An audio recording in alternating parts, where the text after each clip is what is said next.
अस्सलाम वालेकुम रहमतुल्लाहि वबरकातुहू। आज हम मस्क नंबर 2.2 का सवाल नंबर 5 हल करेंगे। तो चलिए देखते हैं क्या दिया है सवाल नंबर 5 में। दो आदाद में 5 निस्बत 3 की निस्बत है, अगर उनमें 18 का फर्क है तो आदाद मालूम कीजिए। ठीक है, तो अब हम क्या करेंगे, यहाँ पर ये 5 है और ये 3, ये जो दो पॉइंट है इसे हम क्या बोलते हैं, निस्बत बोलते हैं, और हिंदी में इसको बोलते हैं अनुपात। 5:3। तो हम क्या मान लेंगे, इनको x मान लेंगे, है ना। दो आदाद में 5 निस्बत 3 की निस्बत है, तो क्या लिखेंगे हम, माना के पहला 5x, ठीक है, और दूसरा 3x, है ना। अब आगे सवाल पढ़ेंगे हम। अगर उनमें 18 का फर्क है, उसने फर्क दिया, तो अब हम क्या करेंगे, इसको सवाल के मुताबिक हल करेंगे। लिखेंगे यहाँ पर, अब इसको हम थोड़ा जमा लेंगे, 5x। अब यहाँ पर उसने दिया, फर्क दिया, तो हम क्या लेंगे, माइनस का निशान लगाएंगे यहाँ पर, है ना। अगर हासिल जमा बोलता है या जोड़ बोलता तो हम यहाँ पर प्लस लगाते, यहाँ पर क्या लगाएंगे अभी हम, माइनस। तो 3x बराबर फर्क कितना है अपना, 18, तो यहाँ पर लिखेंगे हम 18। अब ये 5x है और ये 3x है, तो 5 में से 3 को घटाएंगे, कितना बचेगा, 2x बराबर 18।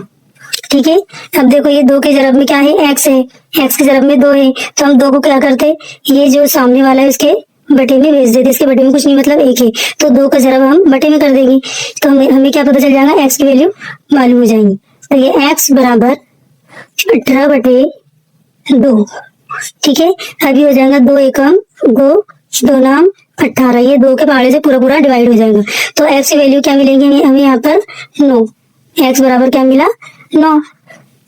अब पहला अदद हमने माने थे x, 5x है ना, तो ये पहले अदद में हम 5x में x की वैल्यू रख देंगे, तो हमें पहला अदद पता चल जाएगा। इस तरीके से लिखेंगे यहाँ पर, पहला अदद बराबर 5x, x की वैल्यू क्या है, 9 है, रख देंगे वहां पर 5। अभी तक इनके बीच में कोई निशान नहीं, मतलब जरब का निशान है, तो ये जरब कितना हो जाएगा, 9।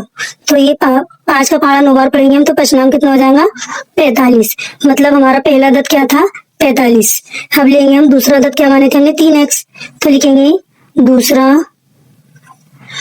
अदद बराबर 3x। अब यहाँ पर भी x की वैल्यू रखेंगे, तो ये हो जाएगा 3 जरब 9, ये हो जाएगा हमारा 3 नाम 27।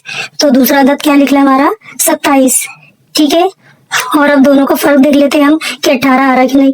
तो ये 45 में से 27 को माइनस करेंगे, ये 45 और ये 27 बराबर, ये 5 है, 5 में से 7 नहीं जाएंगे, इधर से उतार लेंगे, ये 15 बनेगा और ये 3 बनेगा। 15 में से 7 को घटाएंगे तो बचेगा हमारे पास 7 और 3 10, 10 और 5 15, मतलब यहाँ पर 8 है, और 3 में से 2 को घटाएंगे मतलब 18। तो हमारा फर्क भी कितना आ गया यहाँ पर, 18।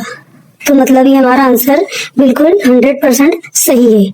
ठीक है, इस तरीके से हमारा आंसर हो जाएगा यहाँ पर।